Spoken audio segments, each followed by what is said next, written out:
এবার শিলিগুড়ির হায়দারপাড়ার ছবি আপনাদের দেখাই। একটি বাড়ি, সেখানে আগুন লাগে। আপনারা দেখতে পাচ্ছেন আগুন লেগেছে শিলিগুড়ির একটি বাড়িতে, হায়দারপাড়ার একটি বাড়িতে। ঘটনাস্থলে এই মুহূর্তে দমকল।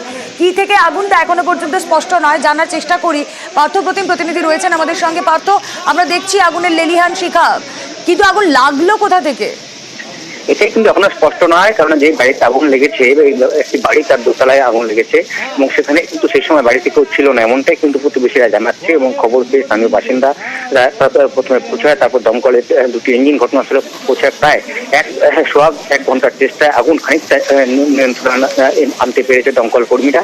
তবে যেভাবে বাড়ির দোতলায় আগুন লাগে এবং তাতে কিন্তু ভস্মীভূত হয়ে যায় আসবাবপত্র সহ অন্যান্য সামগ্রী, এবং কিভাবে আগুন সেটাই কিন্তু এখন খতিয়ে দেখছে দমকল আধিকারিকরা। বেশ।